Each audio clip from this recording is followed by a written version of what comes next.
Assalamualaikum. Selamat datang di channel Cerita Novika 2. Semoga hari ini teman-teman dalam keadaan sehat walafiat dan senantiasa diberikan kebahagiaan sepanjang hari.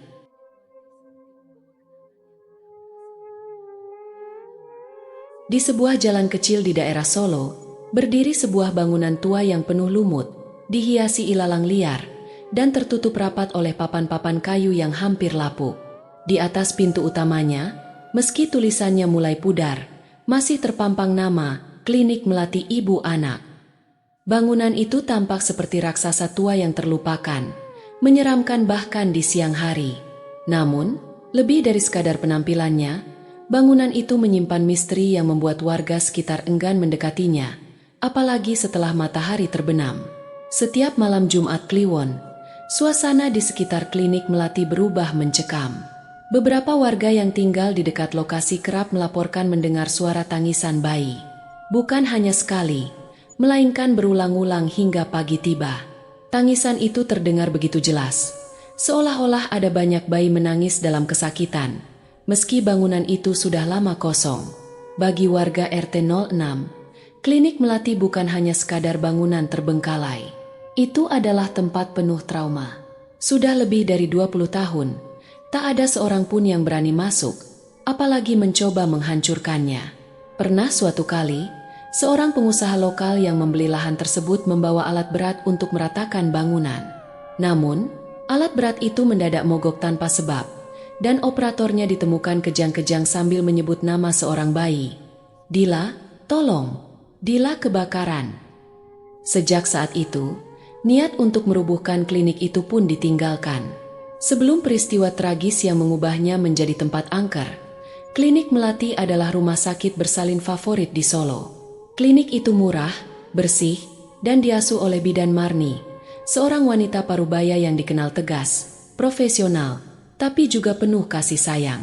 Banyak keluarga yang mempercayakan kelahiran anak-anak mereka di sana. Namun, segalanya berubah pada malam tahun baru 2002.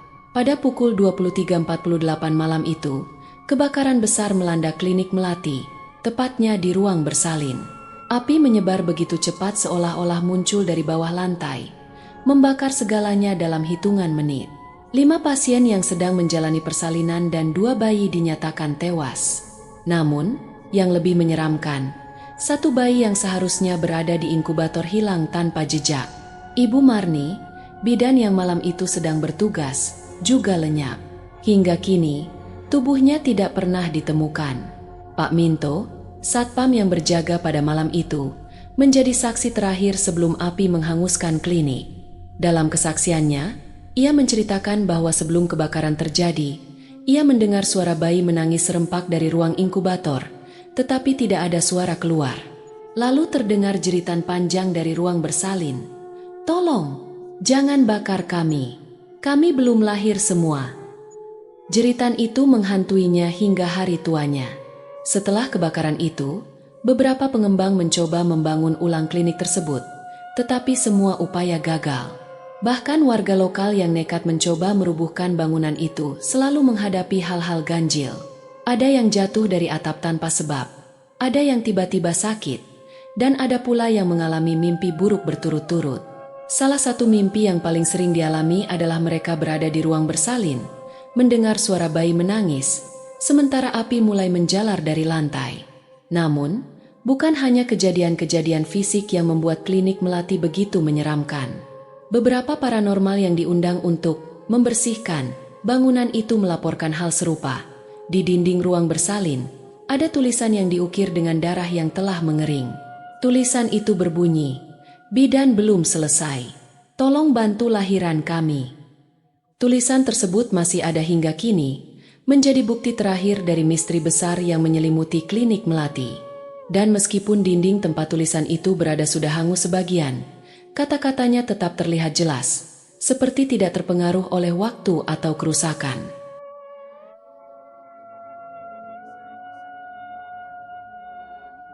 Dira, Rehan, dan Bima adalah anggota kelompok kreator konten horor yang sedang naik daun di media sosial.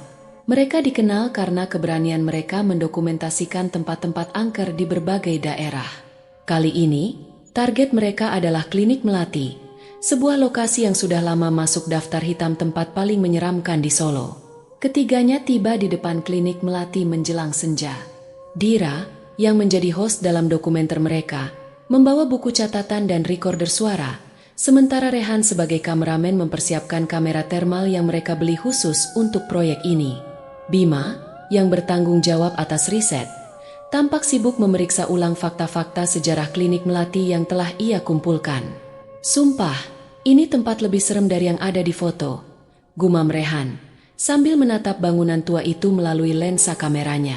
"Ini kan yang kita cari," sahut Dira dengan nada riang. "Semakin menyeramkan, semakin banyak views nanti." Bima menggeleng. "Warga tadi bilang jangan menginap di sini, tapi kita tetap nekat. Gimana kalau ada sesuatu yang beneran kejadian?"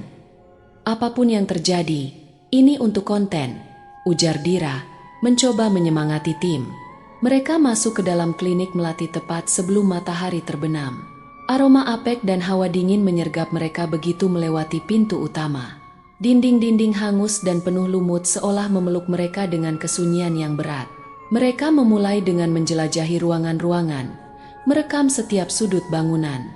Pukul 11 malam, mereka memutuskan fokus di ruang bersalin, tempat yang dianggap sebagai sumber dari semua fenomena aneh di klinik Melati.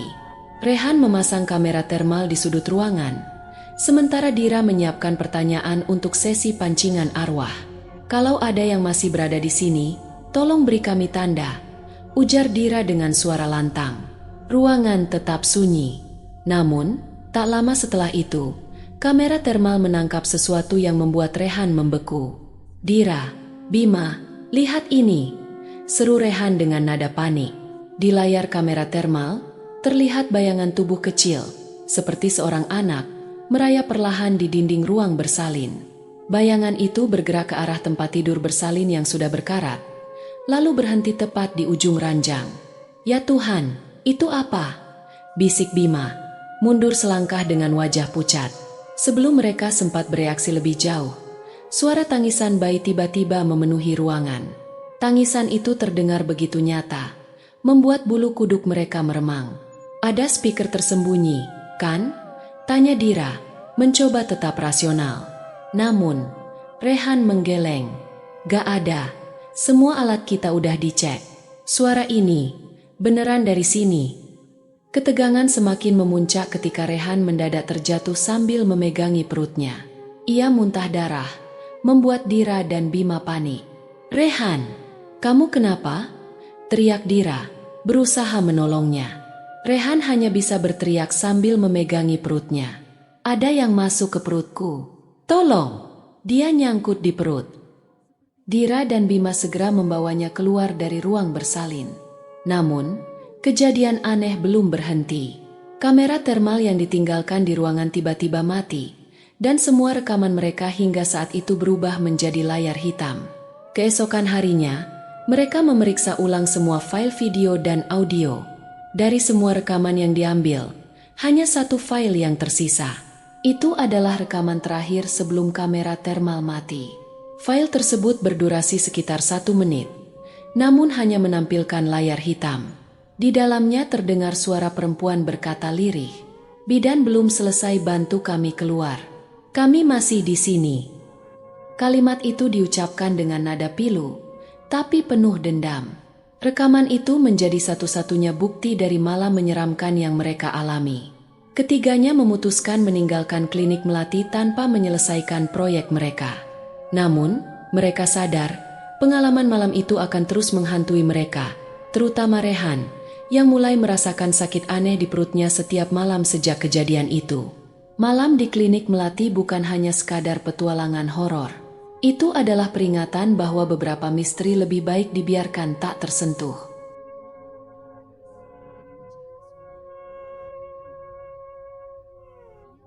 Kisah seram yang dialami kelompok kreator horor, X, menarik perhatian publik. Dokumenter mereka, meskipun tidak selesai, menyebar luas di media sosial. Rekaman terakhir yang menampilkan suara lirih perempuan menjadi bahan diskusi di berbagai forum online. Di tengah perhatian ini, seorang perempuan bernama Dila muncul ke publik, mengaku sebagai salah satu bayi yang selamat dari kebakaran di klinik Melati pada tahun 2002. Dila, yang kini berusia 23 tahun, adalah seorang perawat di sebuah rumah sakit daerah Solo. Ia menyampaikan pengakuannya dalam sebuah wawancara bersama media lokal. "Aku merasa dipanggil ketika mendengar suara itu di rekaman," ujar Dila dengan nada gemetar. "Suara itu seperti berasal dari mimpi burukku sejak kecil." Dila mengungkapkan bahwa selama bertahun-tahun, ia dihantui mimpi yang sama. Dalam mimpinya, ia berada di sebuah ruangan gelap dengan dinding-dinding hangus. Tangisan bayi terdengar di mana-mana, diiringi suara-suara bisikan samar. Lalu, tangan-tangan kecil muncul dari lantai, mencoba menariknya ke dalam kegelapan. "Ketika umur 10 tahun, aku sempat mencoba bunuh diri karena tidak tahan dengan mimpi itu," katanya dengan mata berkaca-kaca. "Tapi aku selalu merasa bahwa ada sesuatu yang belum selesai. Sesuatu yang harus ku ketahui." Wawancara Dila memicu penyelidikan lebih lanjut oleh sejumlah pihak, termasuk para peneliti lokal. Salah satunya adalah seorang arkeolog dari Universitas 11 Maret, UNS, Dr. Andi Wirawan, yang telah lama tertarik pada sejarah tanah di sekitar klinik Melati. Dalam penelitiannya, Dr. Andi menemukan bahwa sebelum berdiri sebagai klinik bersalin, lokasi tersebut adalah kandang kuda milik pemerintah kolonial Belanda. Namun, kandang itu memiliki sejarah kelam. Pada masa penjajahan, tempat itu digunakan sebagai lokasi penyiksaan dan eksekusi terhadap para pribumi. Banyak saksi sejarah yang menyebutkan bahwa di bawah kandang kuda itu terdapat lorong rahasia, jelas Dr. Andi kepada wartawan. Lorong itu digunakan untuk menyembunyikan korban pembantaian, termasuk ibu-ibu hamil dan anak-anak. Dr. Andi juga menyampaikan bahwa tanah di lokasi tersebut kemungkinan menyimpan trauma kolektif yang mendalam. Kebakaran di klinik Melati pada tahun 2002, menurutnya, bisa jadi bukan kebetulan, melainkan manifestasi dari energi negatif yang terpendam. Penemuan ini semakin memperkuat dugaan bahwa kebakaran tersebut memiliki hubungan erat dengan masa lalu lokasi tersebut.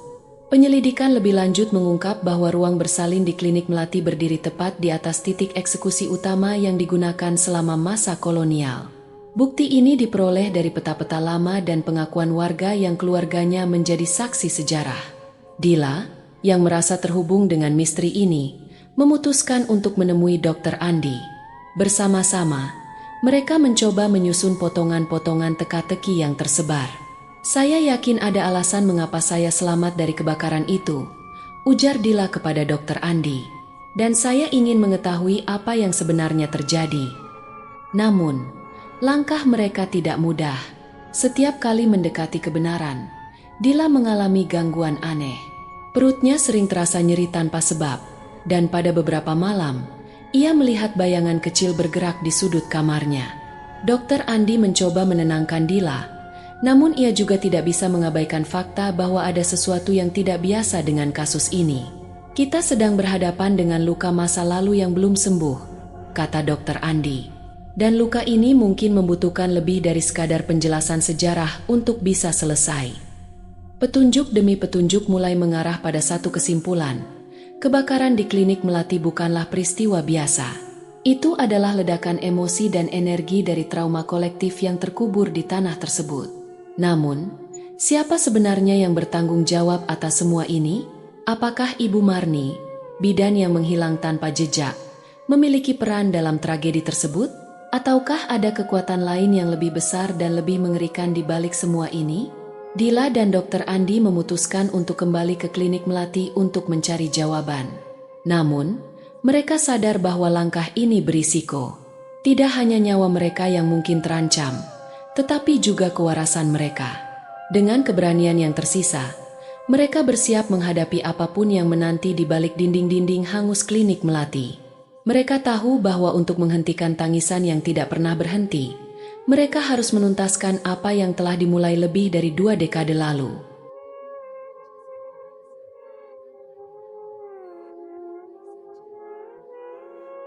Setelah mengetahui bahwa lokasi klinik Melati berdiri di atas tanah dengan sejarah kelam, Dila memutuskan untuk menjalani terapi regresi. Ia ingin mengetahui apakah mimpi-mimpi buruk yang selama ini menghantui adalah bagian dari ingatannya atau sesuatu yang lebih gelap. Dr. Listiati, seorang psikiater berpengalaman dalam terapi hipnosis, setuju untuk membantu Dila. Dalam sesi hipnosis pertama, Dila menceritakan kembali mimpi yang selalu menghantuinya. Namun, pada sesi keempat, sesuatu yang tak terduga terjadi. Awalnya, suara Dila terdengar normal saat menceritakan pengalamannya. Gelap sekali, ada bau gosong, aku mendengar tangisan. Namun, tiba-tiba suaranya berubah menjadi tangisan bayi. Ruangan terasa lebih dingin, dan tangan Dila mencakar udara, seolah mencoba meraih sesuatu. Tangisannya berubah menjadi tawa kecil, lalu kembali ke tangisan yang memilukan.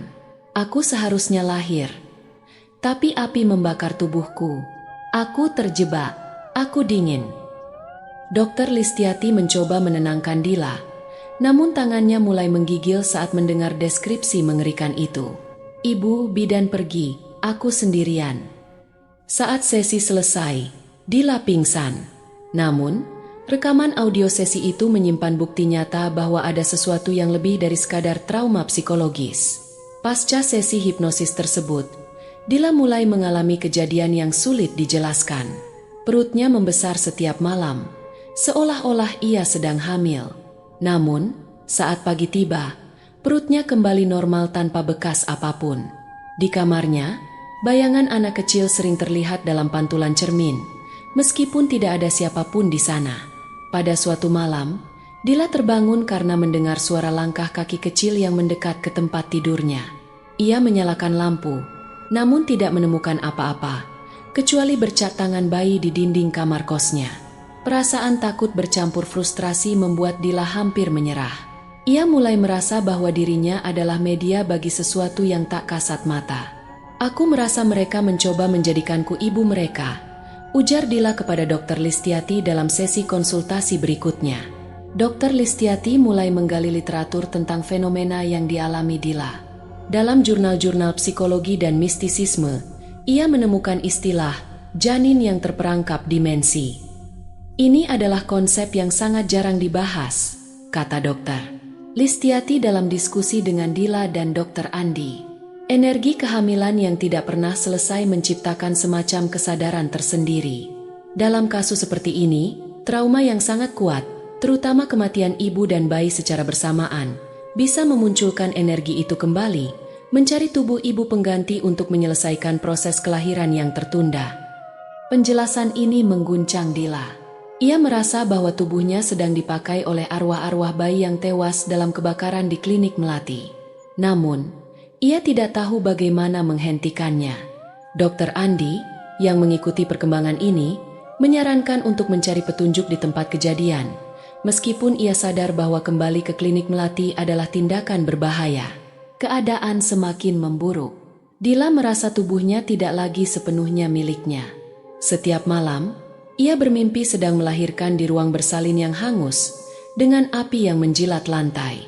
Dalam mimpi itu, ia melihat wajah-wajah bayi yang memandangnya dengan tatapan kosong, namun penuh harapan.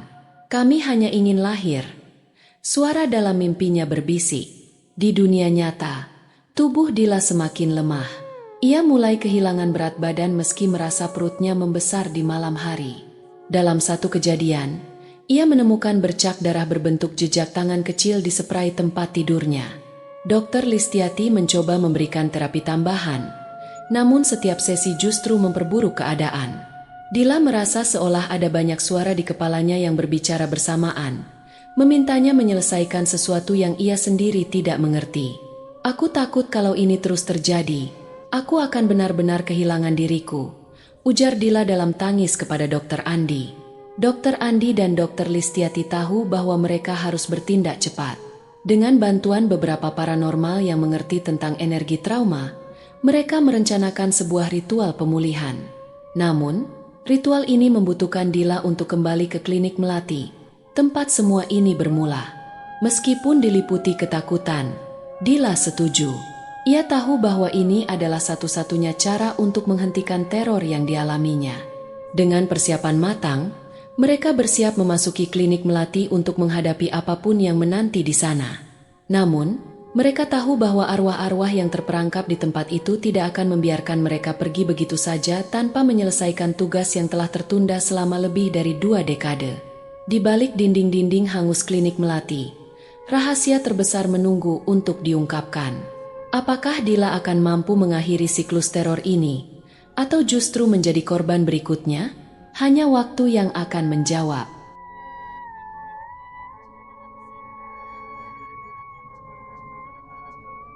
Malam itu, udara dingin menusuk saat Dila berdiri di depan klinik Melati.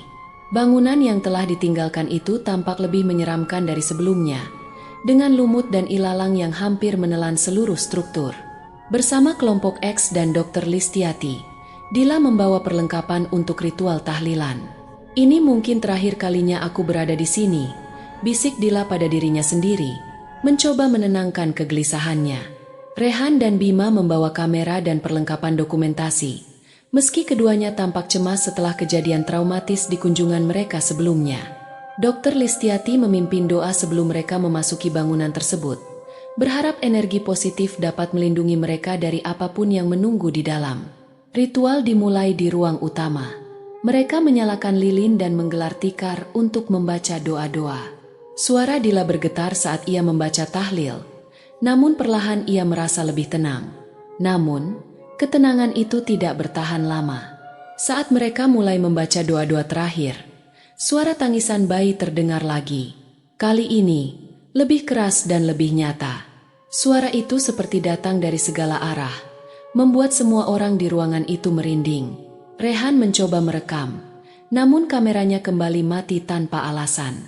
"Aku harus ke ruang bersalin," ujar Dila tiba-tiba, berdiri dengan tekad yang terlihat jelas di wajahnya. Dr. Listiati mencoba mencegahnya, namun Dila bersikeras. "Mereka butuh aku. Kalau aku tidak melakukannya sekarang, ini tidak akan pernah selesai." Di ruang bersalin yang kini penuh dengan debu dan runtuhan, Dila berdiri di tengah, tepat di atas lantai yang pernah menjadi titik eksekusi para korban masa kolonial. Ia mulai melafalkan doa, matanya terpejam, mencoba memfokuskan pikirannya pada energi positif. Tiba-tiba, udara di sekitarnya menjadi dingin, lilin yang dibawanya padam, dan kegelapan menyelimuti ruangan. Namun, dalam kegelapan itu, Dila melihat sosok seorang wanita berdiri di sudut. "Ibu Marni?" panggil Dila dengan suara gemetar. Sosok itu mendekat. Wajahnya tampak samar namun penuh kesedihan. "Aku tidak bisa menyelamatkan mereka," ujar Ibu Marni dengan suara pelan namun penuh penyesalan. Dalam visinya, Dila melihat kilasan kejadian malam kebakaran. Ibu Marni berusaha membantu para ibu yang melahirkan, namun api tiba-tiba muncul dari lantai, menyebar dengan cepat. Arwah-arwah masa lalu yang terperangkap di tanah itu bangkit, memicu kebakaran sebagai bentuk pelampiasan dendam. "Kami semua hanya ingin bebas," bisik suara anak kecil dari arah lain. Dila menangis. Ia merasa kehadiran arwah-arwah bayi di sekelilingnya. Tangisan mereka menggema di ruangan itu. "Aku akan membantu kalian," ujarnya. Suaranya penuh emosi. Dengan sisa tenaga, Dila melanjutkan doanya. Ia membaca ayat-ayat suci dengan sepenuh hati, berharap itu cukup untuk membawa kedamaian bagi arwah-arwah yang terjebak di sana.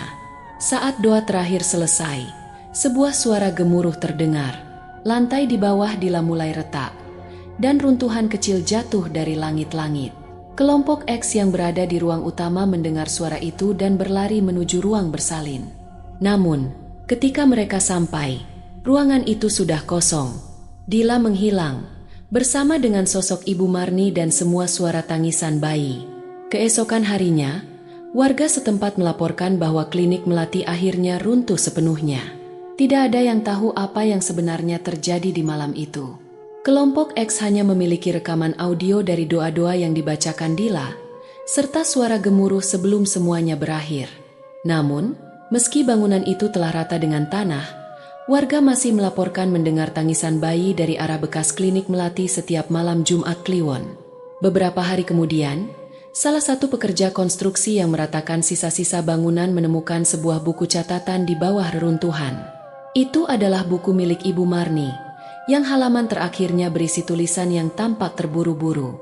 Jangan lahirkan mereka di tempat yang terbakar. Meskipun klinik melati telah tiada, rahasianya tetap hidup, dan bekas tanahnya menjadi pengingat akan tragedi yang tak pernah sepenuhnya terselesaikan.